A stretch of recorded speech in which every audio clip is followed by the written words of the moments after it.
Hi there. People ask me all the time, Paul, how did you get into the restaurant business? How did you become an owner? Well, maybe if I explain what my background is a little bit, it'll make some sense. I graduated from college in hospitality. I worked as a resort manager, I worked as a restaurant manager, hotel manager, resort hotel manager. I was a consultant, and I was also a contract manager. Well, I found myself one day working in the Lake District of Ontario, Canada, and I had a contract there with a client, and we had differences. They felt that the business should go this way, I felt it should go that way, so we agreed to disagree, and I left. So here I was, father of 3 young children. I had no job. So I had some choices to make. I could either A, go and get a job, which I don't really want to do. B, I could continue with my consultancy business. That was easy for me to say, consultancy business. Or I could break it on my own. So I sat down with my wife and we sort of discussed things and said, no, we don't want to have a job somewhere. We don't want to find another contract somewhere because it's going to take us moving again, and we were tired of moving. So she said, open your own business. So I had been doing some work for a client in the area, and he wanted to open a restaurant, and I'd done some research and found out that a dinner house roadhouse concept was missing in the area. So I suggested to him that that's what he should open. Well, he didn't listen to me. He said, no, I want to do fine dining. So I said, screw you, I'll open it. So I went to Susan and I said, here's our chance. We have identified that there is a hole in the marketplace. Let's go out and open that restaurant. So I sat down and I started to work on the concept. I thought in terms of what the place was going to look like, what it was going to sound like, what it was going to smell like, what it was going to feel like. And it was so clear in my mind. I saw a little bit of bar, a little bit of restaurant, a little bit of sports bar, and I saw wood, I saw tile floor, I saw music playing in the background that was really good. I saw that the servers were wearing different types of uniforms. I could even see the menu. So what I did was I took that basic concept and I ran it past a friend of mine, a fellow I'd worked with back in the 70s. I am older. And I asked him, I said, what do you think of this concept? And he was a director of operations for a major restaurant chain, and he said, Paul, that's a dynamite idea. I then talked to a friend of mine who I asked if he'd help me with management. I said, would you come in and help me with the management? I can't work 168 hours a week.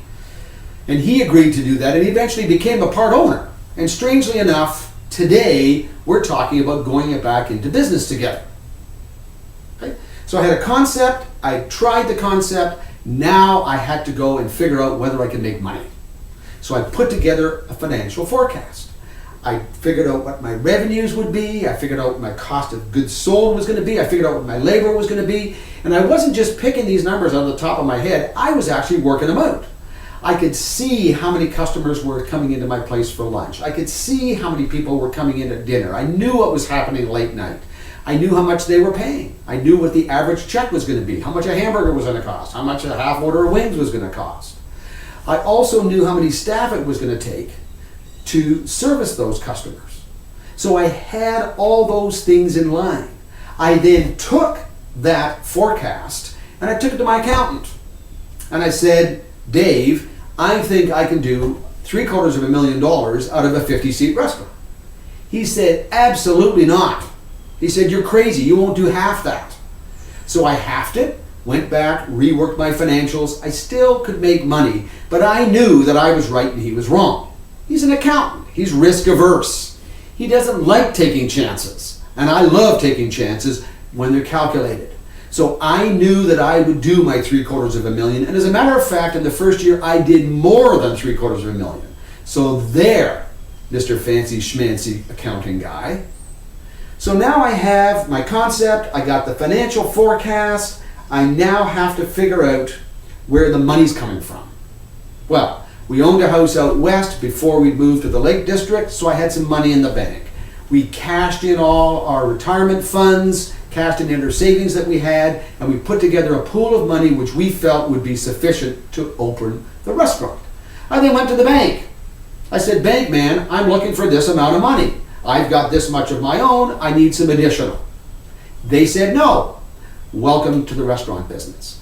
Here I was, I had money, I had experience, I had a resume, I had a plan, I had a concept, I had it all. I had good credit rating. The restaurant business was looked upon by the banks in a negative way. Right? Strangely enough, when I opened up my second restaurant, they were running at me with money. They were coming at me with wheelbarrows full of the stuff. But the first time it was tough. So we knew that we were on our own, and we had to make a decision right there and then. Are we going to move forward knowing that every single penny that we had was going to go into this business? And the answer was absolutely yes. We were so confident in what we were going to do. So now we had all those things in place. Now we had to look at the location. We had to look at the location for our place, and we knew from having done our forecast how much we could afford. There were lots of places out there available, but they were too expensive. And then we found the place that we liked. It was close to downtown area of a small village. It had 2 units which we could build together. We could fit in 1,800 square feet, a bar, some booths, some tables, fit our 50 seats in, and we knew we could do it. So the location at that particular point was decided upon not by what I wanted, but what I could afford. And I looked at my financial forecast to make that decision. Going on, I now had to cost the menu. I knew basically how many appetizers I wanted to have, how many salads I wanted to have, how many entrees I wanted to have. I'd have wings, I'd have burgers, that sort of thing. I now had to make each one of those items. I had to make them. So I went home and I cooked the burger, and I went home and I cooked the wings. I did everything that I could do, and I copied it all down so I knew exactly what the cost of each and every item was going to be. And it isn't some items, it was all the items. I then had to find suppliers. I went out and I said, okay, who can supply me with this type of bun? Who can supply me with my produce? Who can supply me with my meats? Okay, and strangely enough, 10 years later when I sold my first restaurant that I'd opened, I was still using the same suppliers. And I picked them not because of price. I picked them because they had the right product, that they had the right delivery times, they had the right terms that they would offer me. And it's very, very important for me at that time to make sure that they could meet all those requirements for me. So I've got everything in place, now I need staff. This was the fun part. Because we've been very, very open about what we were doing, we did not put paper on the windows of the restaurant that we were opening.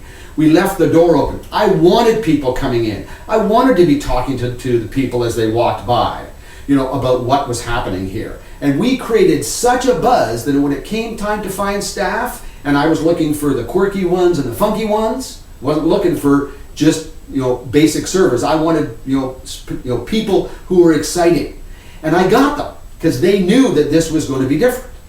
Once we'd hired them, we started training them. We weren't going to open for a couple more weeks, and we were training them, and we were training them in the parking lot. We would set up tables and chairs outside in the parking lot and actually have people serving items, running back into the restaurant. That again drew a lot of attention from the townsfolk. They were wondering, what the heck is going on there? Right? So I got my staff, got my menus, got my location, everything going along. What I didn't have was a name. And people said, you didn't come up with a name till then? Yeah, well I hadn't really seen the place. As it was being built, and I could see the tile floors, and I could see the wood booths, and I could see the decor package that we're putting together, I knew that the name had to reflect a little bit of restaurant, a little bit of roadhouse, a little bit of bar, and we settled on the name Brewster's. Perfect name. Brew in there for beer and things like that, Brewster's. I then went to the encyclopedia. The internet wasn't invented back then, and we found out that William Brewster was the religious leader on the Mayflower. Perfect. William Brewster's Tap and Grill was then formed, it was then launched, and I could see William having a hand in everything. So William talked about things on the menu. William talked about things in the restaurant. So we actually used him or developed a character named William Brewster who was part of our concept. So we now had our name. We could put it on the sign. We could put it on the menu, put it on our collateral material. And now people were really excited about us opening. So now it came time to market. So how much money do you think I spent on marketing this restaurant that I had developed over a 2-month period? Zero. I didn't have to spend a dime. The whole place was a Twitter. The whole area was a Twitter about what was being built Now there was a sign up there as well. People walked into it, they'd see it being built. It was time to open. Did we have a grand opening? Absolutely not. We took the money that we were going to put into a grand opening, had an extra server on the floor, had an extra cook in the kitchen, had an extra hostess at the hostess stand to make sure that when we got hit, and we knew we were going to get hit, that we could handle it. And we did handle it. So no money spent on marketing whatsoever. So what are the keys to success? If you're going to open up a restaurant, you got to have your concept, you got to have your financial forecast, you got to have your staff, you got to have a good location, you got to make sure that you train people, and then even more, you got to deliver it each and every day. We did that. We were open 364 days a year, closed Christmas only, 11 a.m. to 1 a.m. Everyone always knew that we were open. The food was always good, the price was always right, the place was clean, the staff were fantastic, the music was right on. That happened each and every day. We never gave away anything, never had any half price this, never had any wing nights, never had all you can eat spaghetti nights. None of that stuff. We just gave them the same good product time in and time out. So those are the keys to it. That's my story. And that was the first restaurant. We then opened up a second restaurant about a half an hour north, went through exactly the same process. And what I can tell you is the reason why we opened up our restaurants, the reason why we were successful in opening up the restaurants was because we had a plan and we stuck to it. And if you're going to open up a restaurant, you got to have a plan that tight. You got to know exactly where you're going, when you're going, how you're going, and I can show you how to do that. And it's really funny that right now I preach what I put into practice those many years ago. And that's what you can learn from me. You can learn how to do it right and how to make sure that you maximize your profit potential.